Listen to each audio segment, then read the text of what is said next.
Welcome back to the DreamHack Winter ROCCAT Legacy of the Void Championship. I'm Nathanius. With me is Sean Apollo Clark, hello, Benjamin de Muslim Baker, and Jens Snoot Asgard. How are you guys? I'm doing fine, thank you. I'm very excited for the ZvZ we have coming up. It's the first broadcasted ZvZ, I believe, on this stream. Ooh. I'm not sure. Either way, I think very hyped to cast this one. maybe. Okay. Lambo versus Bly. Do the other three of us need to be here? Would you like to just go on a rant? No. about Should we ZvZ? just leave now? Yeah. Would you Alright, like? You want to just go on a tear? Just walk away. Enlighten us.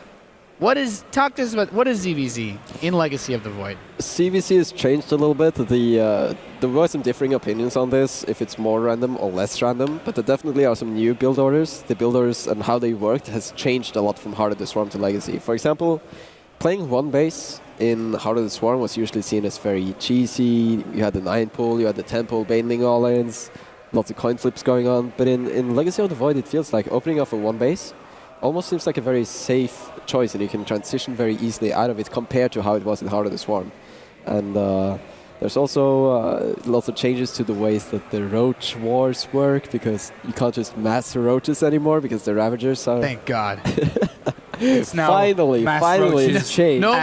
No more giant massive roaches just slapping against each Oh, other. don't like- worry, we'll have enough of that for sure.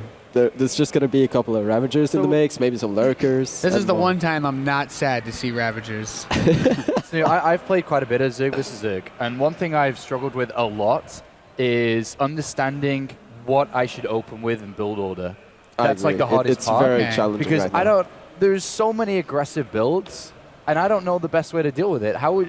You played like 3-4 Zerg vs. Zergs in China, and what I noticed, even on the map that has no ramp in between, you still went hatch first and still held Ayasonu's like gas pool build, the instant Yeah. aggression. You can hold it, but it takes a little bit of unfortunate control from your opponent. Sometimes it takes immaculate control from on your own end to actually survive one-base build sometimes. I He like did that have you immaculate said. He control. did. I was He going to say, did I have like that you immaculate said control. unfortunate control from your opponent rather than just saying luck.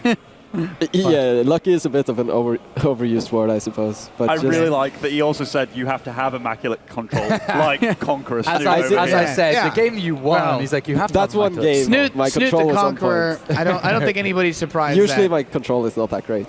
Okay. Well, let's find out how good the control of these guys is going to be. Lambo versus Bly. The match seems to be ready, so have fun, Jens, and Ben. Do what you can. Thank you, Nathanius. Yes. So this matchup, Lambo against Bly. Now, very differing styles in other matchups at least. What would you say is the difference between Lambo and Bly?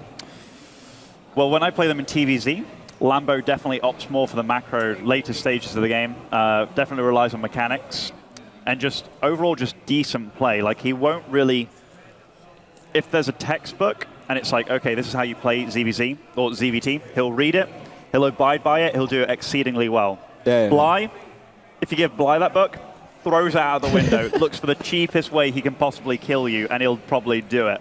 So that's how they differ. But getting right on into this game, spawning in the top right of Dusk Towers, as our red Zerg, it is Lambo. Going for the play from the book.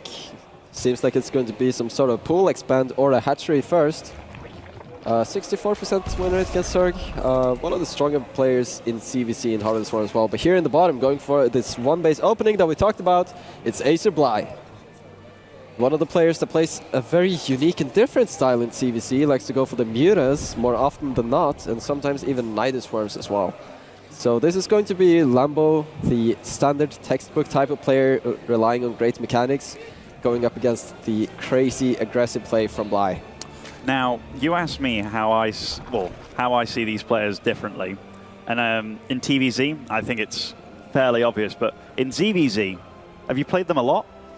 Well, I have played them in Heart of the Swarm, and I would say that they are very different. I think Lambo would be the type of player to go for the more traditional Roach game and the more safe openings, and we can see that right here. Like, even if the expansion changed, even if this is Legacy of the Void, they still stick to their style, man. It really does shine through, like the TY Bomber series as well. The way that they like to play the game, TY likes to approach the game as a defender, Oh, I Bomber like the this a lot. aggressor. You see Bly is actually moving the Zerglings away from the Overlord path here, going a very, very far away route. And I think this is something Bly spent a lot of time thinking about, to just knowing how not to get seen by the Overlords here. So he's going to actually circumvent all of these. Lambo going for this additional Overlord. It's a little bit early, so he's going to have a lot of supply overhead and a very, very late Baneling Nest. And he doesn't see these links yet. I think Lambo is going to be in trouble. He's still making drones. So Bly with the sneaky, aggressive play. Also, that was quite smart. The timing of that Overlord just missed these links sneaking around. So it's obvious that Bly has indeed thought about this build. But here, the two safety Look links. at this, he's even dodging again with the links. Oh, he doesn't see it. This is so bad for Lambo right now. These links accomplish nothing. And he's not even, Lambo is not even making blind Zerglings. And here are the 4 Banelings, and the 3rd Overlord from Lambo is nowhere to be seen. I don't even know where it is. Oh, but now Lambo sniffed something. The 2 Zerglings arrived and they saw the reinforcements coming along, and now the Spine is on the way, the Zerglings are on the way, but Lambo doesn't even have a Baneling Nest, and the 3rd Queen only just started. This is going to be incredibly difficult here. And these queens are incredibly exposed They're to so off-free. exposed. So that's one surround. Yes, he picks off a Baneling, a second Baneling too, but these Banelings now walking to the mineral line unopposed here, and nice splits by Lambo. Very nice splits here, but look at this Zergling count, and the inject was not put on the hatchery either. Lambo was waiting for the transfusions, and now he has no larva left. Oh. Only in the natural, it seems like. Yeah. Couple of links in productions, but there's no Banelings, and Lambo is just going to... He's just going to die here. He's going to get murdered here. The drone's falling to these lings. Still Banelings on the field, and GG is called. Oh. In just a little more than 3 minutes, Bly takes the first game versus Lambo here with very clever unit movement, knowing where the Overlords go, usually, traditionally, circumventing them. I'm super happy that the camera's like honed in on Bly's reaction Yeah, I know, there like too. the fist bump. Like, yeah, some Russian probably being spouted out there. But yeah, that was Short and sweet. I don't often see players celebrate in StarCraft. Never mind after single map wins. So, But this tournament has been different, though. yeah, you got players like celebrating pre-game, trying to The crush gummy cartons. bears, crushing the can, fist bumps. Yeah, even Dr. Dario did a few fist bumps as well in a previous series. I think it was against Lilbo, actually. And Huck's victory speech. Yes. That has to count as a celebration, right? Lots of profanity, yes. Lots of different celebrations going on. But yeah, really nice to see that from Bly. That was obviously well calculated. I also like the fact that upon seeing the Overlord as well, even chose to buy more time. Even though it was only a matter of seconds that were bought, they were still seconds that paid dividends to his strategy. Yeah, and I'm pretty sure every single Zerg that's had to play ZvZ and face this build is wondering how does one actually deal with this, and it's just very, very difficult. It takes a lot of micro, but I'd like to point out that maybe Lambo made the 3rd Overlord when he probably shouldn't have, and the Baneling Nest could have been a lot sooner. I feel like the gas timing that he went for was also a little bit late. At some point, you definitely want to stabilize using a Baneling Nest of your own, and I think Lambo's build was just a tiny bit too greedy, and I'm not exactly going to call it a build order loss, but making such a late gas in combination with making more workers just delayed the technology way, way too much. Okay. And that's in the 3rd Overlord. It's like building an extra depot because you know the game is going to go longer. Building, I don't know how to make a good comparison, kind of like making an extra depot because you expect the game to go long and it's okay as long as you don't get cheesed. But then you do get cheesed, and it's like, man, that could have been a bunker, for example. Expecting this against Bly, though? I know.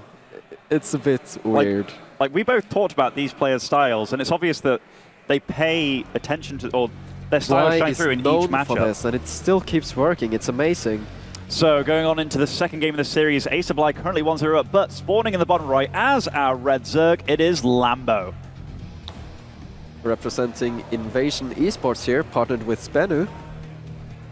And here in the top of Prime Terraces, it's Ace Bly. Aggressive little Ukrainian Bly sat there in his nice white Acer hoodie. Known for his very, very unique openings and approaches to the different matchups. And now we're going to see something very unique. And I love this. It's so, so cruel. He's going for the gold base, but not in the position that you would expect. So if Lambo gets his Overlord over to Acer Bly's gold, sees that there's no gold, it's like, oh my god, this has to be some sort of crazy one-base play again. Yeah, I mean, you're totally right. And the only thing that you scout with at this stage in the game is an Overlord. So upon scouting that, hey, there's no gold base, hey, there's no natural either with that Overlord. No, I don't think the Overlord will even get that far.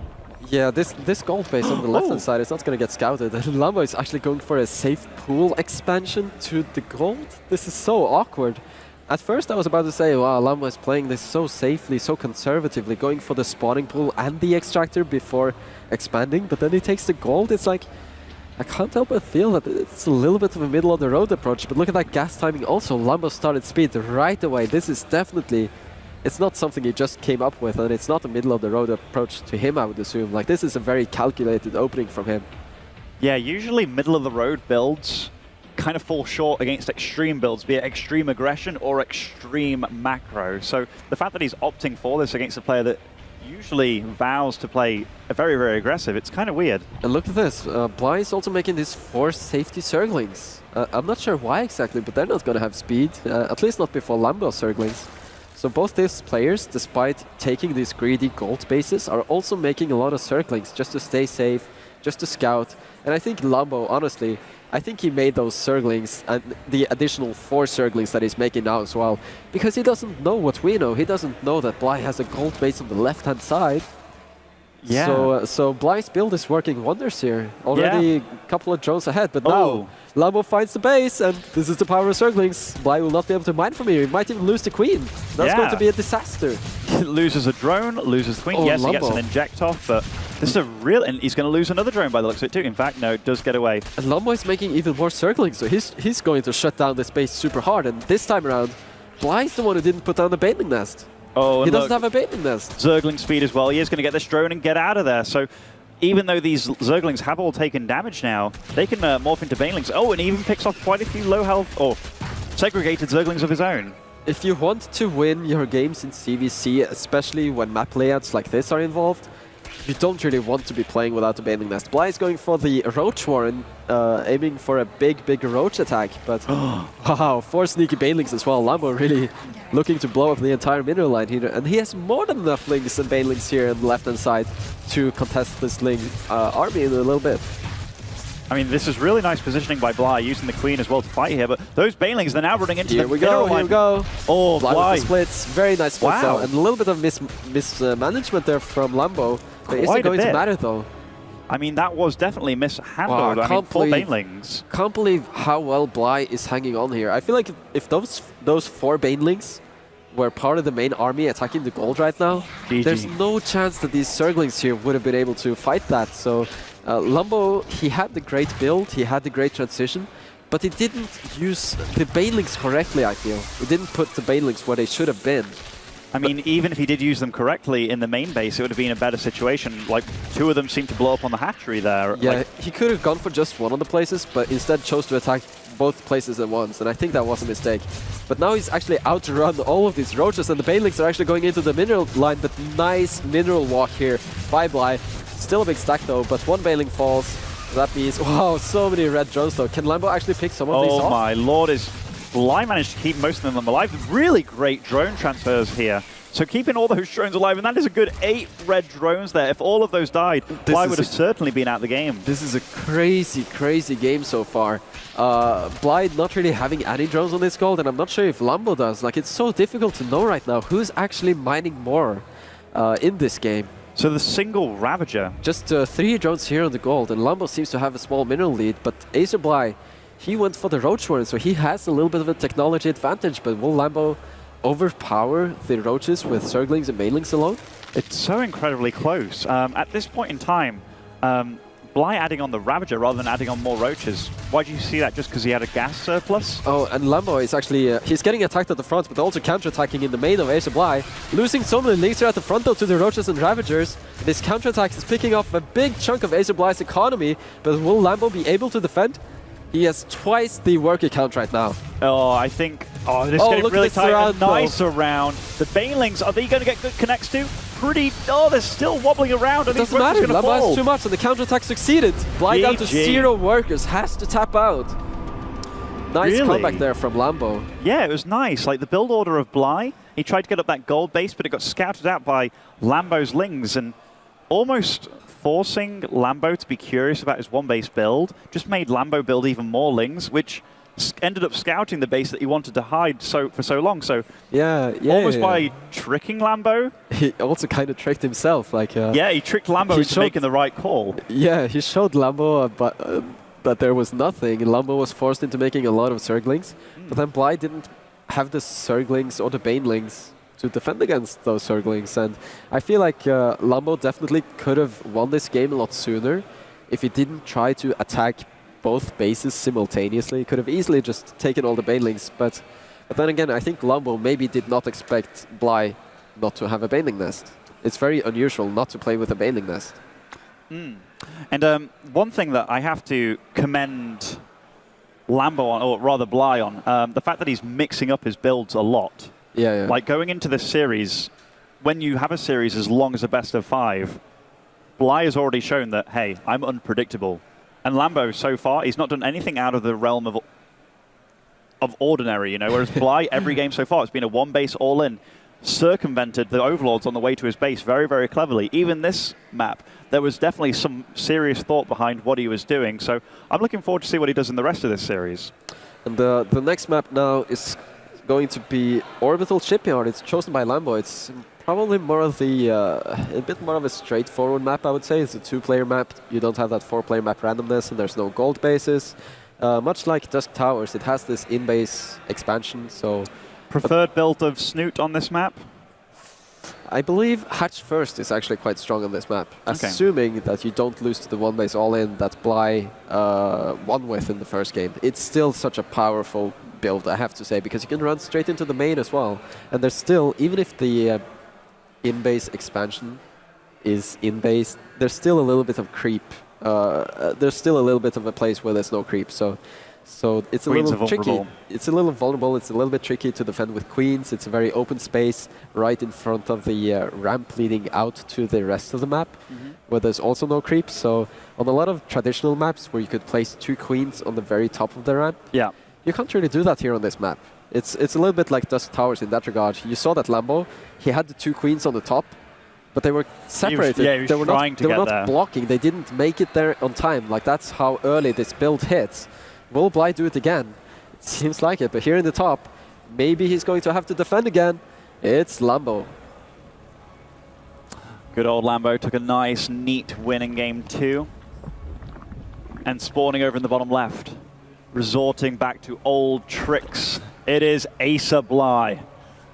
Going for that one-base opening, which is so much more powerful in Legacy of the Void compared to Heart of the Swarm and compared to Wings of Liberty. This was a build style that we saw a lot in 2 versus 2 games, and we also saw it a lot on back when Tal'Darim Altar was in the map pool for those old-school players. Good old 4-gate map, good old one-base Circling Baneling versus Circling Baneling map. Snoot playing 2v2 on the ladder, eh? Yeah. Good wow, old those days. poor bronze souls that ran into Liquid Snoot on the ladder. Can't even imagine. So these builds, you've got the safe, or not even safe, you've got the hatchery in the back of the base. You have a spawning pool going up, the gas. Who do you favor in this situation? It's very difficult, because if Lambo manages to defend perfectly, then he should end up ahead, but it takes incredible control, great Baneling sniping, splits and more. I'd just like to add, like, and he's making the Overlord again. He's making the 3rd Overlord, and this means that he's going to have this supply overhead, which he will not be able to use, and he's going to have an additional larva that's not going to be a Circling, and he makes another drone. Right, but Bly... it's just a speeding expand. There was no gas mining going on all this time. And this is the scary part for Lambo. He won't know what the hell is happening. He doesn't know. Like, Bly showed in the first game, he showed the Speedling Baneling variation, and in Lambo's shoes, you can't know what exactly is coming your way. And once again, Bly is hiding these Zerglings, so it's impossible for Lambo to know how to react. It's smart to play a series like this, it really is. Even though you don't necessarily play your strongest style, you might mixing it up is way scary because you force your opponent into playing honest and not taking shortcuts that he knows he can take. And Lambo is playing so greedy, going for the Roach Warren, and now he sees the Zerglings and he has to be thinking, oh no, The Queen's not in position, just drones to defend against so many speedlings. And it doesn't matter if Bly doesn't have banelings, like this is still such a strong attack. Man, focusing down both of the queens here. He's not rebuilding the queens just yet. One of the queens is in production now in the natural. He can't, because he spent so much money on the Overlord and spent resources on the Roach Warren. That could have been a queen, but it's a Roach Warren, and even if it completes, roaches, you can't make roaches if you don't have any minerals, if you don't have any drones, you can't stay in this game. And it seems like Bly, this is not even all in. He's taking a hatchery, perfectly solid and reasonable opening here from Ace Bly in Legacy of the Void. This is not an all in, but if Lambo doesn't use a proper build, then it looks like it's an all in. It feels like that. It's that strong. I'm almost okay. Goes up 2-1. Okay, there. I was sad that we didn't get the immediate zoom. Oh, there. Yeah, no, right. Still hyped. Still hyped. Still hyped. Still calm. Cold hands. You know, trying to warm those bad boys up. People tend to think that players, when they play games, their hands get hot because they're like constantly moving their fingers and stuff. No. They get ridiculously cold. If you're very nervous, you can really feel it. Yes. The hands get so cold, and it's nothing like sitting at home where, let's say, if you're playing an online tournament and you get nervous, you can have a cup of tea. You can maybe, I don't know, you can turn off the heat in your room. What else do you do, Snoot? You can just. It's a very different environment here. It's also it's a little very bit cold here. Yeah, it's quite cold. So especially in the high pressure situations like this, if you're going to defend against banelings, having those micro skills on point is extra important when you have these cold fingers. Now Bly, after winning that game, and both games he won, by the way, have been ridiculously smooth. Ridiculously aggressive. Yeah. And pretty convincing. Yeah. So going into the fourth game of this series, what map do we have? Arena, the smallest map in the map pool. Now, if there's a map that I wouldn't want to play Bly on, I'd imagine this might be one of them, or a 4-player map, given that I'd probably not scout him first and get super unlucky. Yeah, but at least on the 4-player map, you can kind of predict that it's likely for Bly to open up with a 1 base. But on the 2-player map, Arena in particular, much like Scrap Station, the bases are so close next to each other, so the Overlords will arrive very early on in the game, and you will be able to see what the other player is doing. So maybe Lambo is thinking, all right, if Bly is doing something special here, I will be able to see it, and then if I see it, then I should be able to defend it, right? But now, that's not always how it works. You're totally right. Now, given that Bly is so aggressive, almost shamelessly so, and can play a macro style as well, that we saw him kind of trying to elude Lambo, like by going for the outer gold base that you don't normally take, like the natural 4th, I guess. Yeah. What's a build that you would resort to using against Bly? Because so far he's been capable of anything. And we'll see. This is shaping up very similarly. But here in the bottom of Arena, it is Lambo. Has to win 2 more maps now if he wants to keep his tournament dreams alive here at DreamHack. And in the top, going for the same type of play, despite being scouted very shortly, it's Ace Bly. Looking very calm, but we know he just wants to raise his fists and pump them in the air after his victory. And yes, so far the exact same build that he's been doing, even with the extractor trick here. Just a minor variation, but it's still the same concept. The 1-base Speedling could be also Banelings, but a 1-base build nonetheless. Lambo also opting for a 1-base opening here. Much later speed though, and much later pool. Does look like he will opt for a hatchery with this pretty early on. I would believe so. You gain a little bit of minerals by delaying your gas, by delaying your spawning pool. The drones stay alive a little bit longer, and they're sacrificed to build this building. So Lambo is going to have a little bit extra minerals to work with. Continuous gas mining too, with 3 drones, not just 2. Yeah, so this is going to be Speedling, Baneling pressure. And on a map like Arena, where the rush distance is so short, I like this a lot, because even if Lambo goes for pool first, it's still going to be very difficult to hold this natural base. And I think upon scouting that this is in fact a 1-base build from Bly, and Lambo is actually in danger of losing this Overlord. If he's not careful, this Overlord might get sniped by the very quick pull from Bly. He got to scout everything though. He got to see that the drones are still on gas. He got to see the speed. And I think this is its tiny bit greedy from Lambo, not going for the Baneling Nest straight away. He had the resources, he had the gas, he could very easily start a Baneling Nest to actually try to catch up to Bly's Baneling Nest timing. If you're up 1 base, you don't need your Zerglings to be the quickest. You have the Queen, and if you have the Queen and the Baneling, then you can fight off Speedlings easy peasy, even if you don't have your own Speedlings. So I think Lambo wants to forfeit this base, maybe cancel it, and try to somehow survive against the Baneling aggression, but this base is forfeit for sure, and I'm very concerned for Lambo at this stage. He doesn't even have a Baneling. Oh, now his Baneling nest started, but this is ridiculously late. His speed's going to finish later. He actually has the hatchery up, and now he just lost a lot of Zerglings, and Bly... Lambo is using the very standardized timings that you would use against Hatch first, but this is not Hatch first. This is one base build from Bly. A very smart choice for the tournaments. It's a high-pressure situation. It's way easier to play one base. That's a lot of Baneling damage being done, and the Queen trying to snipe the Banelings, but the Banelings running into the drones. Just a few drones falling. In fact, lots of drones. So many low. red drones, and they get picked off by the Zerglings. 5 drones going down. Not too bad. It could be far worse for Lambo. But more Lynx join the fray. This base is not going to survive, and even if Lambo holds here, he's losing mining time, loses even more drones. 7 workers, and Lambo is behind in the drone count. And sure, the worker difference is only 5, but Lambo is losing his only advantages in this game. He's about to lose his natural. Oh, nice sniping by Lambo on the Banelings, though. Even nice splitting up his Zerglings, so microing is a little hard out. He's just rubbing it in right now. He didn't have to go for that mineral line, but he chose to do it anyway. And once he actually eliminates this Queen, and then he can take down the hatchery, Bly can target anything right now because he's so far ahead and his opening just works. GG and Bly. Massive relief. Super happy there that the one base build worked out. Just not the correct build orders to bring to the tournament from Lambo against a player like Bly. You want to play far more conservatively, and especially when you scout the early speed, you don't go for speed yourself because the other player took his gas far earlier. You have to get that Baneling nest ASAP in order to hold on to that base. Well, thank you, Snoot. Like, I learned a lot of ZvZ just from you talking about it. But yeah, I Bly. have to say, though, I'm a little bit disappointed that we didn't get to see that many Roaches or Ravagers. Well, those games were insanely fast. This is a very typical...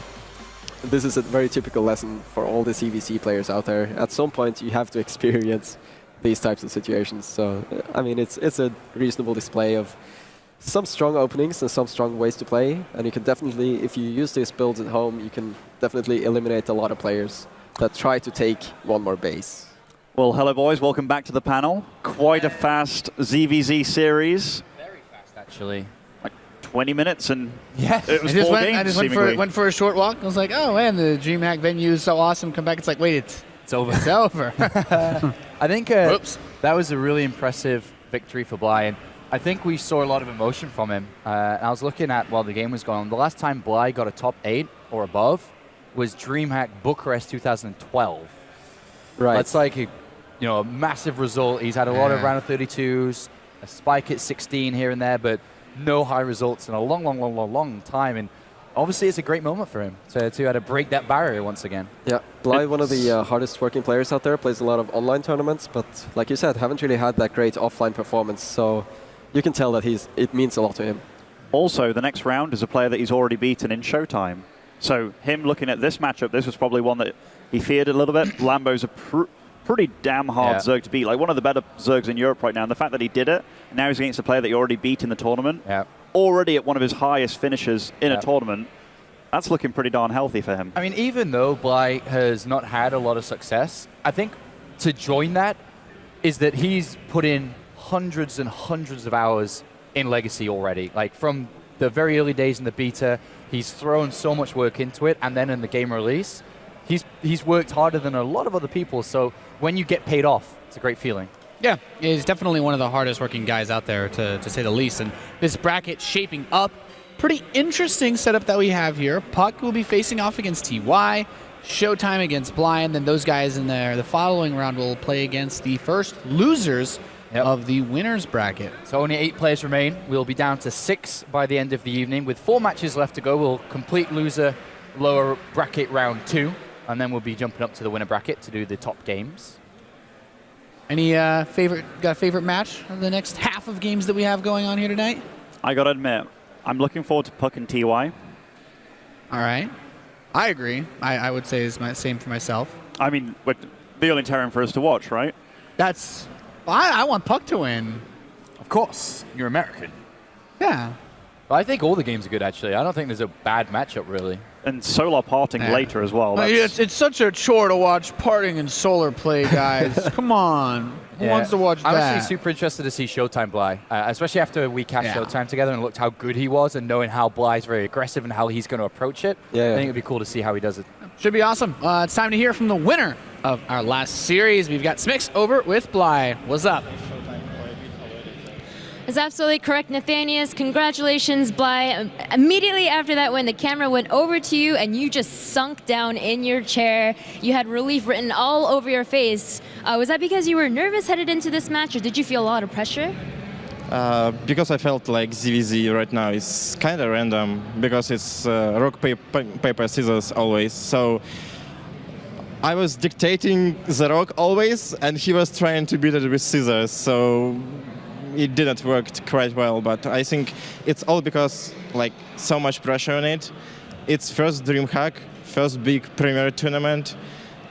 For the next 6 months, Europeans might have a chance to shine, so I'm trying my best, and I'm really happy about my performance. And speaking of which, you were just playing against Lambo, and you have a very, very strong record against him. I think you had just said that it was 15-1 or something crazy like that.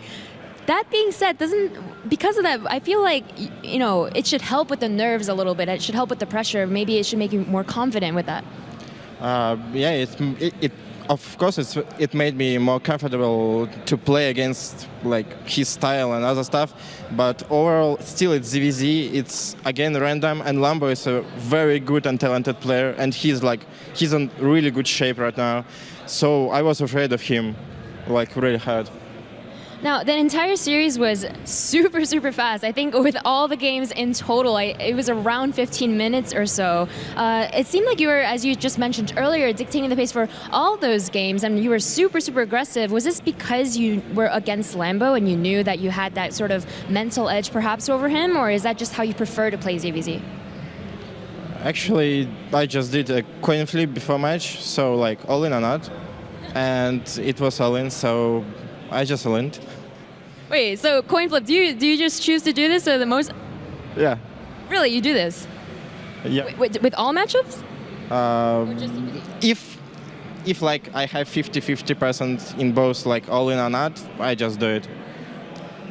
Okay, fair enough. At least that makes it pretty simple with that decision. You just literally flip a coin.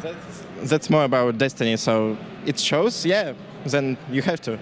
Okay, so if you win, the stars align, you know, the fate told you to do the all-in. Okay. So next up, you're going to be playing Showtime, and you actually beat him yesterday 2-1. So in terms of that, does that give you some more confidence headed into that, or do you still respect him a lot as a player? He's a really good player, but since I beat him to 1 yesterday, I know my mistakes. I know what I did bad, so I will play even better this time. And I think I should win like 3-1. I feel like my ZVP is really good right now, so I'm kind of confident. Okay, is ZVP really good, or is your ZVP really good, or do you think it's Zerg that's really good right now?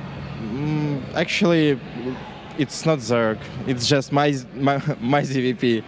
I feel like if Protoss know how to push in the right moments with the right timings, it's really hard for Zerg. So overall, like this meta is not discovered fully yet. So Protoss who whine about Zergism, blah blah blah blah, it's gonna change in like one month or maybe 2 maximum. So it's just my ZVP. All right, fair enough. Thank you very much, Bly, for this interview, and best of luck. Of course, guys, we are going to be headed into a bit of a longer break this time because we are ahead of schedule because of that 15-minute series. God damn it, Bly. So stay tuned. After the break, we will be back with Puck versus TY, which is bound to be an exciting series.